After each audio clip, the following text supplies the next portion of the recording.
This stupidly easy trading strategy just made me over $26,000 in a few hours. And at the end of the video, I'm gonna piece everything together into a full step-by-step trade breakdown, showing you exactly how this strategy worked and how I used it yesterday to execute this flawless trade that all my inner circle students took live with me because I called it an hour in advance. On one hand, I'm looking for an M1 bearish shift and trade short. Okay, let's dive straight in. So what you're looking at right now are the 3 different trades that I took yesterday. And this is the outcome of those 3 trades. You can see my gross profit and loss is $25,682. You can see here it says 9 total trades. That's because I have 3 different accounts that I'm trading on. 6 winners, 3 losers. In other words, I won 2 trades and I lost 1 trade. And overall, I ended up making $24,679 because of $1,000 of commissions. So these are the trades that I took. And I took all of these trades live with my members. In fact, one of my members, Harry, caught this exact same trade amongst many others and made $13,000 on his own account. So without further ado, let's jump straight into the strategy. So 3 different trades. Now, I'll be honest with you, these 2 trades were with a different strategy. You see, I have 2 strategies in total. And as you can see, I have 5 years of data with these strategies. But this is the data of the specific strategy that I want to share with you today.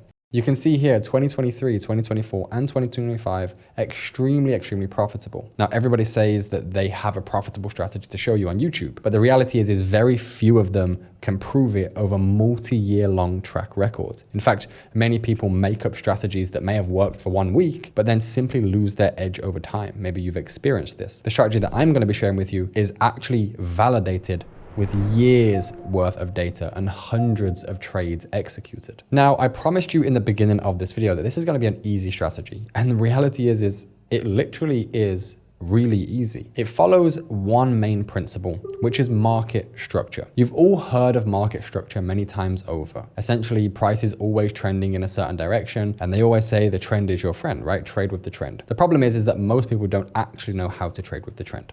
So let me break this down very simply. So at any one point in time, the market is moving in a certain direction. In the example that we're looking at right now on the screen, you can see that the market is overall bearish, which simply means that price is trading lower. You can see we have a swing high, swing low.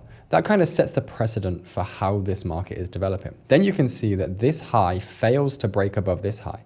It closes lower than this high. So this is a lower high, followed by a lower low, and a break of structure. Now, when you have this is a confirmed trend. We have a break of structure. Now we're in a bearish trend. And essentially what you want to be doing is when we put in a lower low, wait for price to do this and have its pullback. And then you want to sell at this level. That is literally the simplicity of the strategy. You wait for a break of structure, you wait for a pullback, and you sell the continuation. Now I'm going to show you exactly the rules that you can use to make sure that you can do this consistently. But again, it's the same thing. Lower high, followed by lower low. Break of structure, price comes back up, goes again, lower low. Now, what do you expect is going to happen? You have a swing high and you have a swing low. You're just waiting for price to come back up here and then eventually shift on the lower time frame. You take this trade and then you go lower. You can see this is the exact area of price. You can see that this is the level that we were looking at, and you can see that down here is the area that we're looking to target. And you can see that that's exactly where price went to. So it's just about playing market structure. But how do you define your market structure? Well, if we go back again just to the open of London session, this is what price looked like. If we zoom out on the 15-minute time frame, you can see that we are in a bearish trend delivery. Now, you don't need to worry about all of this price action here. All you need to worry about is the most recent price leg.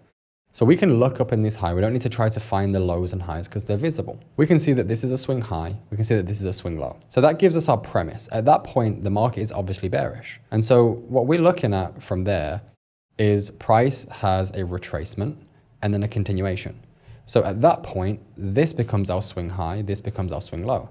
And then what happens? Price has a retracement, right? And then a continuation. So what happens? At this point in time, swing low, swing high, right? And then we break structure. And you can see that we're just respecting this overall trend. And it's as simple as trading with the trend. Again, what you can see here is that price comes down, right? Puts in low, puts in high, and then we sell off, lower low. Again, what happens? Puts in high, puts in low, and then again we sell off.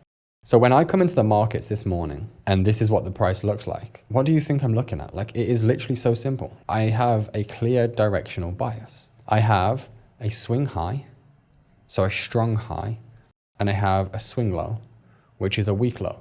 Now there's a couple kind of discretionary points that make this a hell of a lot stronger. Now, if you're someone who actually would like to get this live in the moment and not after the fact on YouTube, then down in the description, I'll leave a link for you to apply to come and work with us. You'll be able to trade live with me every single day. You'll get access to all of that back testing, all of those years worth of trading data for all these strategies step by step. I'll leave that for you to check out. So the additional context, we have Asia low down here, which for me, Asia low or an Asia high is a specific point to target. That's the first one. Secondly, we have a bullish daily candle. So this candle here, what you're seeing right now, is the actual daily candle as it's being printed. Now for me, what I like to do is I like to sell a bullish candle and buy a bearish candle. Most people don't like to do that. I like to do the opposite. I want to sell when price is trading higher and I want to buy when price is trading lower.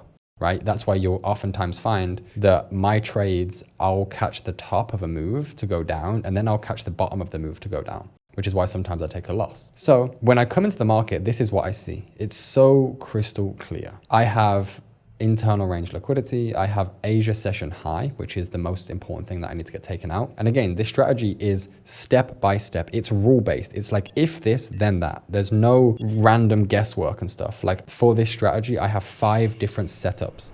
The setup I'm showing you right now is one of those setups. And each setup is literally, if this happens, you do this. And so it's so easy. If this happens, first things first, step 1, we have a bearish trend on the 15-minute time frame. Step 2, you wait for Asia session high to get taken. Step 3, you wait for a point of interest. So the point of interest, you'll notice in the live with my members, I had a gray box marked out. Now that point of interest for me is this area of supply. So you can see demand comes into the market, and then at a certain point, buyers can't push price higher anymore. Sellers redominate control of the market, and then the price starts selling off. Well, this final interaction between these buyers and sellers before the momentum shifted from bullish to bearish, that for me is the area of supply. So when price revisits back into this area, I'm expecting the same sellers that once stepped into this area and held this position have a vested interest to want to protect this position. The moment that price breaks above these highs, this trade becomes invalid because the sellers that took control of price here are now essentially running at a loss, or they will be forced to close their positions. This is the highest point of price that sellers could defend. It's that simple. So when price comes in here, I am simply waiting for an order flow shift. What does that look like? This is step 4. Step 4 is you can see price is very near in there. London session opens, and then we get a shoot inside. So when I get inside of this area, I go to the 1-minute time frame. Now what I'm waiting for is confirmation. So here we are on the 1-minute time frame. You can see the 15-minute structure is swing high, swing low.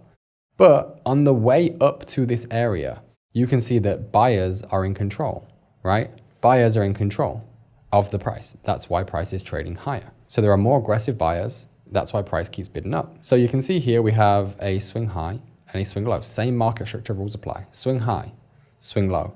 Price trades higher. Swing high, swing low. Price trades higher again, swing high. So at this point, I am interested in doing nothing. This is my 1-minute time frame swing low. So until we break this low, I do nothing. Because for all I know, price for this day may want to continue trading higher. And if that happens, fine, I don't take a trade. I need to visibly see sellers protect this level. And the way that I want to see them protect this level is by outdoing buyers. So when we get into this area, I need to see sellers take control of this market. I need to see them trade through a level where buyers were in control. That's the only way that I can be told that the market has shifted. I see the markets like a game of poker, for example. So let's say we're having a game of poker. Now, before I bet any of my money, I get to see what you have in your hand, and then I can choose whether I want to bet my money or not. Now, do you think that I am likely to win that hand over an extended period of hands? The reality is, yeah, I'm probably going to make money. The same thing is true with the market. I want to wait for the market to show me that I am correct, to show me that sellers step into control. here, then I'm willing to risk my money. Not beforehand, right? The confirmation is extremely important. And that's step 4. So I'm waiting. And then eventually this happens. This shift here tells me that sellers have just took control because price was trading higher and then seller stepped in and took a swing low. Notice that for the entirety of this price range, literally notice that we have low in here, trades higher, sellers step in, but notice they don't take the swing low, then they trade higher. Sellers step in, but they're not able to take the low, price trades higher. Sellers step in, but they're not able to take the low, price trades higher. Sellers step in, now they take the low. Now things have changed. So now I can risk my money. So how do I enter this market? I wait for the 5-minute time frame here, and I literally just use this final buy candle on the 5-minute time frame. Put my stop loss at the highs in here. Again, you can see it's the exact outlook that I'm giving my members, the exact trade that, I don't know, maybe 50 of my inner circle students took this exact trade. And then this is my target. 5 hours my target, could stretch it to the Asia lows. Some people had Asia lows as a target. I had 5 risk reward, which again is my mathematical formula. If I win 33% of the time, which I do, so technically I lose more trades than I win. But I'll tell you now, there was a study that was done that showed the most profitable traders, meaning the traders that make the most amount of money over an extended period of time, aren't the traders who win the most.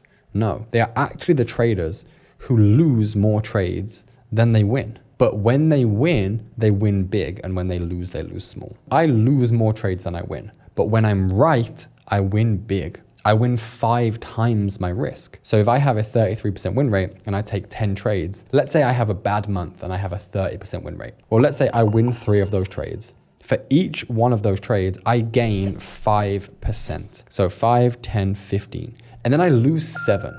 So I lose 7%. I still have 8% of profit. And I lost 7 trades and I won 3. When you have that type of strategy, it's so easy to deal with losses because literally 1 trade, 2 trades after a bad losing streak, you've got it all back. And so it's so much easier to trade that type of strategy. And so this is, for this specific strategy, this is the trade. And this is the trade that ended up making me just a little under $19,000. That's my final take profit.